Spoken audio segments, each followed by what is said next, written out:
এই দুষ্টু, অমন করে কি দেখো? হ্যাঁ, আমার বউটাকে দেখি। আমার বউয়ের কোন কোন জায়গাটা সুন্দর সেই জায়গাগুলো দেখতেছি। মানে একদম দুষ্টুমি করার ধান্দা করবে না। বুঝেই যখন গেছো তাহলে আটকানোর চেষ্টা করো না।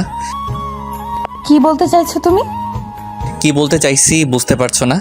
দেখছি কোথায় কোথায় আদর করা যায়। বিয়ের রাতে তো আদর করতে দাওনি, আর বিয়ের পর একটা মাস হয়ে গেছে, এখন লজ্জাটাও কেটে গেছে। মাঝে মধ্যে কাছে আসো আর নিজে থেকে আদর চাও, কিন্তু আমার কি ইচ্ছা করে না তোমাকে কাছে পেতে? কোথায় কোথায় আদর করবে মানে? একদম উল্টাপাল্টা কথা সবার সামনে বলে আমাকে লজ্জায় ফেলবে না। তুমি খুব ভালো করে জানো এসব কথা বললে আমার কেমন কেমন লাগে, পুরো লজ্জায় শেষ হয়ে যায়। আর নিজে থেকে যখন আদর বেশি ইচ্ছা করি তখন আসি। মানে প্রত্যেক রাতে যখন আমাকে বুকে জড়িয়ে নাও আর তারপর যখন আদর করতে শুরু করো, ওইগুলো তো আমারই যেতে হয়, তাই না? তার মানে তুমি কি বলতে চাইছো ওগুলো আমি জোর করে তোমার সাথে করি? তোমার কোনো ইচ্ছা থাকে না? তাহলে যখন তোমাকে আদর করি তখন আমাকে বুকের সাথে জড়িয়ে ধরে রাখো কেন? ওইসব কি ছিল? ওসব কি খুব বেশি জোর করা ছিল? নিজে থেকেই তো আমার ঠোঁটের সাথে নিজের ঠোঁটগুলো মিলিয়ে দিয়ে বলতে শুরু করো, এই মিষ্টিটা না খেলে তোমার রাতে ঘুম হয় না। এগুলো কি ছিল বলো? দেখো, এসব দুষ্টু দুষ্টু কথা বলতে হয় না। তুমি কিন্তু পিচ্চি অনেক ফাজিল হয়ে গেছো। তুমি আমার থেকে জুনিয়র হয়ে আমাকে এরকম লজ্জায় ফেলার চেষ্টা করো। একদম এসব কথা বলবে না। আমি খুব ভালো করেই জানি তুমি অনেক দুষ্টু, আর এখন সেটা প্রমাণ করতে হবে না। এখান থেকে যাওয়ার, আমাকে ঘুমাতে দাও। মোটেও না। আজকে ছুটির দিন, তোমাকে ভালোবাসতে ইচ্ছে করছে, কাছে পেতে ইচ্ছে করছে। সারা দিন আজকে আমরা রোম্যান্স করব, অনেক বেশি ভালোবাসবো তোমাকে। তাহলে তুমি আমাকে দূরে সরিয়ে দিতে চাইছো কেন? আর দীক্ষিত দেখলে আর বাঁচি না। যখন ইচ্ছা হয় তখন আসো না, এখন ঢং দেখাতে আসছো। একদম নাটক দেখানোর দরকার নেই। আর আমি তোমাকে বলেছি না, এখন আমি তোমাকে আদর করতে দিব না। যাও এখান থেকে। এমন করে ড্যাব ড্যাব করে তাকিয়ে থেকে শুধু শুধু আমার লজ্জাটাকে বাড়িয়ে দিও না। তাতে কিন্তু আমি রাতে তোমার কাছে আসবো না। সেটা কি খুব ভালো হবে বলো? তুমি বললেই তো আমি চলে যাব না? আমার বউকে আমার কাছে পেতে ইচ্ছা করছে, সেটাকে আমি খুব বেশি অন্যায় করে ফেলেছি? আমার এখন ভালোবাসা চাই, আদর চাই। তোমার আর প্রত্যেকটা দিন তুমি আমাকে এমন করে দূরে সরিয়ে দেওয়ার চেষ্টা করো, তাহলে আমার কি খারাপ লাগে না বলো? সারাটা দিন তুমি কলেজে থাকো, তখন কি আমি তোমাকে কাছে পাই বলো? আর সপ্তাহে একটা দিন আমরা বাসাতে আসি, আর আজকে বাসায় কেউ নেই। এখন যদি আমরা রোম্যান্স করি তাহলে কেউই টের পাবে না। তাহলে তুমি আমাকে দূরে সরিয়ে কেন দিতে চাইছো? আমি কি তোমাকে ভালোবাসি না বলো? নাকি জোর করে বিয়ে করেছি যার জন্য তুমি আমার কাছে আসতে চাইছো না? ঈশান, তুমি ভুল বুঝছো। দেখো, আমি সবটাই বুঝতে পারছি, কিন্তু এখন আমার মুড নেই। তাছাড়া এখন যদি তুমি নিজেই দুষ্টুমি করতে পারবে না, তখন তোমার নিজেরই ক্লান্ত লাগবে। আর তখন আমার আদর ছাড়া তোমার ঘুম আসবে না, আর তুমিও ঘুমাতে পারবে না। সেটা আমি খুব ভালো করেই জানি। তাই এখন দুষ্টুমি না করে আমার পাশে একটু শুয়ে পড়ো, আমি তোমাকে ঘুম পাড়িয়ে দিই। ও তাহলে এভাবে শুরু করবেন রোমান্স? আচ্ছা ঠিক আছে, আমি শুয়ে পড়তেছি, কিন্তু আমাকে আটকাতে পারবেন না। আমি অনেক দুষ্টামি করব আপনার সাথে। আপনি চেয়েও আমাকে দূরে সরিয়ে রাখতে পারবেন না। দেখো ঈশান, আমি একটাবারও বলিনি তোমাকে আদর দিব। তোমাকে বলেছি আমি তোমাকে ঘুম পাড়িয়ে দিচ্ছি, তুমি আমার বুকে মাথা রাখো। দেখো, আমি তোমার মাথায় হাত বুলিয়ে দিচ্ছি, তাহলে তো তোমার ঘুম এসে যাবে। তারপর এরকম দুষ্টুমি করো না সোনা। তুমি খুব ভালো করে জানো আমি সকাল থেকে কত কাজ করেছি। এখন যদি একটু না ঘুমাই তাহলে রাতে কিন্তু এনার্জি পাবো না। তোমাকে আদর করার জন্য এখন আমাকে ডিস্টার্ব করো না কলিজা। আচ্ছা সত্যি করে একটা কথা বলেন তো, আমি কি খুব বেশি অন্যায় আবদার করে ফেলেছি আপনার কাছে? এরকম ভালোবাসার কথা বলে আদর চেয়ে আমি কেন এরকম দূরে সরিয়ে দেন আমাকে? বিয়ের আগে তো বলতে না আপনি আমাকে আমার থেকে বেশি ভালোবাসেন। আমি কি আমি আমার পিচ্চি বরটাকে অনেক বেশি ভালোবাসি। তাহলে তুমি কেন এরকম করে আমাকে সন্দেহ করতেছো? তোমার কি মনে হয় আমি তোমাকে ভালোবাসি না? অনেক বেশি ভালোবাসি।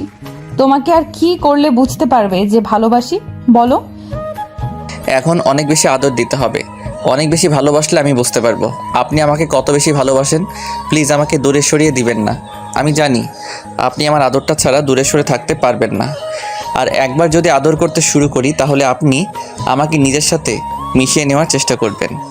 তাই এখন অন্তত আমাকে দূরে সরিয়ে দিবেন না। ঈশান, বারবার বলতেছি এখন আমার মুড নেই, তারপরেও তুমি কেন আমাকে এমন করে জোর করতেছো? তুমি কি চাও বলো আমি এখন খুব বেশি কষ্ট পাই? আমার খারাপ লাগুক সেটা তোমার কাছে খুব ভালো লাগবে বলো? তাহলে বলো, আমি নিজের সাথে না হয় তোমার ইচ্ছেটা মেটানোর জন্য সবটাই করি, তারপর ওরকম জোর করো না। ঈশানের প্রচণ্ড পরিমাণে খারাপ লাগলো। ওর সাথে সাথে বিছনা থেকে নেমে তারপর কিছুক্ষণ ব্যালকনি থেকে দাঁড়িয়ে রইল আর ভাবতে লাগলো যে এই মেয়েটাকে বিয়েটা করায় হয়তো ওর ভালো ছিল। এই মেয়েটার মনটাও আজ অব্দি বুঝে উঠতে পারেনি। ঈশান সিনথিয়া থেকে 2 বছরের জুনিয়র আর ওর কলেজ লাইফে সিনথিয়া ছিল কিন্তু ম্যাডামের ছেলে, যার জন্য সিনথিয়ার সাথে ঈশানের রোজই দেখা হতো কলেজে। না আসলেও সিনথিয়া যখন ঈশানের আম্মুর কাছে টিউশন করতে আসতো তখন ঈশানের সাথে ওর দেখা হয়ে যেত। প্রথম 6টা মাস তো ভালোই ছিল, কিন্তু হুটহাট করে সিনথিয়া ঈশানকে কেমন যেন মনে জায়গা দিয়ে ফেলে, ওর প্রতি দুর্বল হয়ে পড়ে। কারণ ঈশানের বাচ্চা বাচ্চা কাজকর্ম সিনথিয়ার কাছে ভালো লাগতো। ঈশান ম্যাচিওর হলেও বাচ্চাদের মতো কর্মকাণ্ড করতো, কারণ ঈশান বলে ওর আম্মু নাকি বলে মনটা যতই বড় হোক যেন স্বভাবটা বাচ্চাদের মতোই হয়, তাই ঈশানও তেমন কাজ করতো। আর এই বিষয়টাই সিনথিয়া ইমপ্রেস হয়ে গেছে, যার জন্য ওকে অনেক বেশি ভালোবেসে ফেলেছিল। তারপর যখন বোঝাতে চাইতো তখন ঈশানকে ইগনোর করতো আর বলতো এই সম্পর্ক হওয়া সম্ভব না। ওকে দূরে সরিয়ে দেওয়ার চেষ্টা করলে সিনথিয়া আর কোনো উপায় না পেয়ে ঈশানকে জোর করে নিজের কাছে টেনে নেওয়ার চেষ্টা করতো। তারপর ঈশান বাধ্য হচ্ছিল না, ওকে দূরে সরিয়ে দিত। তারপর একদিন ঈশান আর সিনথিয়াকে ঘনিষ্ঠ অবস্থায় আম্মু দেখে ফেলে। তখন ঈশানকে অনেক বেশি ভুল বুঝে সিনথিয়ার আম্মু। ঈশান সেদিন ওর আম্মুকে বোঝাতে ব্যর্থ হয়ে যাচ্ছিল। ঈশানের আম্মু রাগ করে ওর সাথে বড় একটা সপ্তাহ কথা বলেনি। তখন ঈশান পুরো পাগল হয়ে যাচ্ছিল, কারণ আম্মুকেও প্রচণ্ড পরিমাণে ভালোবাসে, যার জন্য সিনথিয়ার উপরও অনেক বেশি রেগেছিল, কারণ সিনথিয়ার জন্য এরকম একটা কর্মকাণ্ড হয়েছে। তারপর যখন ঈশান বাসা থেকে চলে যায় তখন সিনথিয়া এসে কান্নাকাটি করে ম্যাডামের কাছে সব বললে তখন ঈশানের আম্মু নিজে গিয়ে ওকে খুঁজে নিয়ে আসে। তারপর ঈশান সিনথিয়াকে ইগনোর করতে শুরু করে, অনেক বেশি কষ্ট পেত আর কান্নাকাটি করতে বলে। সিনথিয়ার আব্বু আম্মু ঈশানের আব্বু আম্মুর সাথে কথা বলে তাদের বিয়েটা হয়। ঈশান প্রথম কিছুদিন ওর থেকে দূরে সরে থাকার চেষ্টা করলে সিনথিয়া ওর ভালোবাসাটা একটা সময় ঈশানকে কাছে টেনে নেয়, আর তারপর থেকে ওদের ভালোবাসাটা চলছে। তো কলেজে ক্লাস থাকে বলে প্রত্যেকটা ক্লাস করে আর সিনথিয়া কলেজে যায়, কিন্তু ওদের ক্লাস আলাদা, তাই তেমনভাবে ওদের দেখা সাক্ষাৎ হয় না। কিন্তু যখন বাসায় থাকে তখন দুষ্টুমি করে, আর আজকে ছুটির দিন ছিল বলে ঈশান সিনথিয়ার সাথে প্রচণ্ড পরিমাণে দুষ্টুমি করতেছিল। সিনথিয়া সবে মাত্র চোখ জোড়া বন্ধ করেছে, ঈশান এসে ওর প্যাডের উপর থেকে শাড়িটা সরিয়ে যখনই নাভিতে কিস করতে যাবে তখন ও বুঝে ফেলে আর ওকে দূরে সরিয়ে দেওয়ার জন্য এরকম কথা বলে। আর তারপর ওদের মাঝে কী কথা হলো সেটা তো আপনারা জানেন। ঈশান বেশ কিছুক্ষণ ব্যালকনিতে দাঁড়িয়ে থেকে তারপর একটা সময় রুমে এসে দেখলো সিনথিয়া ঘুমিয়ে পড়েছে। ঘুমন্ত অবস্থায় ওকে অনেক লাগছে। ঈশান বেশ কিছুক্ষণ ওর মুখের দিকে তাকিয়ে থেকে তারপর একটা সময় ভাবতে লাগলো, আমাকে ইগনোর করা, তাই তো? আচ্ছা, দেখাবো ইগনোর কাকে বলে। আজকে থেকে তুমিও দেখতে পারবে ইগনোর কাকে বলে। আমি তো তোমাকে বিয়ে করিনি জোরপূর্বক। আমার আব্বু আম্মুর কাছে এসে বিয়ের প্রস্তাবটা দিয়েছিল। আমি তো তোমাকে ভালোবাসতাম না, তুমি কান্নাকাটি করেছিলে, তোমার জন্য আমাকে ভুল বুঝেছিল। তারপরও তোমাকে ভালোবেসে বুকে জড়িয়ে নিয়েছিলাম। একটা মাসের মধ্যে তোমার জন্য পাগল হয়ে গেছিলাম, আর তুমি কিনা আমাকে এমন করে দূরে সরিয়ে দাও, দেখবো মজা। ঈশান কথাগুলো বলে বাসা থেকে বেরিয়ে গেল। তারপর বিকেলে বন্ধুদের সাথে আড্ডায় মন খারাপ করেছিল বলে বন্ধুরা সবটা জিজ্ঞেস করলো। সব শোনার পর ঈশানের একটা বন্ধু বলতে লাগলো, মেয়েদেরকে সবসময় নিজেদের বশে রাখতে হয়, যত বেশি তল্লাই দিবি তত বেশি মাথায় উঠে বসবে। এখন বেশি ভালোবাসা দেখাস তো এর জন্য ইগনোর করে, কিন্তু একটু রাগ অভিমান দেখাবি দেখবি তোর বশে থাকবে। তাই আমি বলি কি, তুই তোর সামনে একটু অন্য কারোর সাথে কথা বলার চেষ্টা কর, ওকে ইগনোর করার চেষ্টা কর, দেখিস তখনও তোকে প্রচণ্ড পরিমাণে ভালোবাসবে, দূরে দূরে সরে থাকতে পারবে না, তোর থেকে নিজের থেকেই কাছে আসবে আর ভালোবাসাটা চাইবে। তাই যেটা বলেছি সেটা মন দিয়ে ভেবে যদি চাস করিস, না হলে ওরকম ইগনোরটা সারা জীবন তোকে সহ্য করতে হবে। ঈশান ফ্রেন্ডের সাথে আড্ডা দিয়ে রাত 8টার দিকে বাসায় আসলে সিনথিয়া এসে দরজা খুলে দিল। তখন ঈশান রুমের দিকে যেতে গেলে সিনথিয়া ওকে বলতে লাগলো, এই পিচ্চি বর, কোথায় গিয়েছিলে? তুমি জানো না এত রাত অবধি বাসার বাইরে থাকতে নেই? আম্মু রাগারাগি করে, আর তোমাকে বারণ করেছি না যে আম্মু রাগ করে এমন কোনো কাজ তুমি করবে না?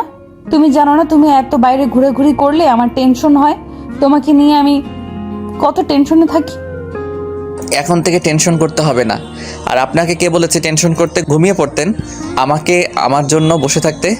আপনাকে তো আমি বলিনি আর এত ভালোবাসা দেখাতে হবে না। যতটা ভালোবাসা দেখান না অতটা বাসে না। আমি খুব ভালো করে জানি এখন আমার জন্য আধিক্যতা দেখাতে হবে না। যান রুমে গিয়ে শুয়ে পড়েন। কি হয়েছে, তুমি এমন করে বলতেছো কেন? আমি খুব ভালো করে বুঝতে পারতেছি তুমি আমার উপর রাগ করে আছো। কি জন্য রাগ করে আছো আমাকে একটু বলো। আপনি যে নাটকের সাথে ন্যাকামিটাও করতে পারেন সেটা খুব ভালো করে আজকে বুঝতে পারতেছি। দেখেন, আপনাকে বোঝানোর বা আপনাকে কিছু বলার নেই। আর ইচ্ছা উনি আপনাকে বোঝানোর, তাই এখন থেকে আপনাকে আমি আর বোঝানোর চেষ্টাই করব না, কারণ আমার সেটা মরে গেছে। কাউকে খুব বেশি দিতে নেই, সেটা এখন খুব ভালো করে বুঝে গেছি। তাই এখন থেকে আর চাই না আপনাকে বোঝাতে। তাই দেখেন, আমি এখন আপনার সাথে কোনো কথা বলতে চাচ্ছি না। আমার ইচ্ছা নেই আপনার সাথে কথা বলার। আপনি এখন যান, গিয়ে শুয়ে পড়ুন।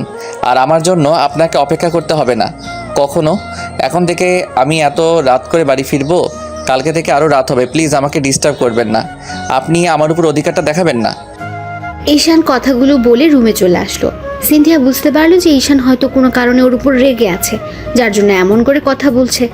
সিনথিয়া তাড়াহুড়ো করে রুমে আসলো, কিন্তু ঈশান ওকে কোনো পাত্তা না দিয়ে ওয়াশরুমে গিয়ে ফ্রেশ হয়ে তারপর নিচে এসে নিজেই খাবার বেড়ে খেতে লাগলো। সিনথিয়াকে একটাবারও জিজ্ঞেস করলো না। আর সিনথিয়া এখন অবধি ওর জন্য না খেয়ে বসে আছে। ওদের বাসাতে সন্ধ্যা হলে সবাই খাওয়া দাওয়া করে, তারপর যে যার মতো রুমে চলে যায়। কিন্তু সিনথিয়া এখন অবধি ঈশানের জন্য না খেয়ে বসে আছে। ঈশান কোনো কথা না বলে সিনথিয়াকে জিজ্ঞেস না করে রুমে চলে আসলো। সিনথিয়াকে এরকম ইগনোর করাতে ও না খেয়ে রুমে আসে, তারপর ঈশানের পাশে শুয়ে পড়তে ঈশান ওর থেকে দূরে সরে গেল। তখন সিনথিয়া বেশ কিছুক্ষণ চুপ করে থেকে তারপর একটা সময় ফুপিয়ে কান্না করে উঠলো। ঈশানের এরকম কর্মকাণ্ড অবাক হয়ে তারপর উঠে বসলো আর বেশ কিছুক্ষণ মুখের দিকে তাকিয়ে বলতে লাগলো, রাত দুপুরে সময় কি শুরু করলেন? আপনাকে বলছি না এসব ন্যাকামি আমার দ্বারা হবে না।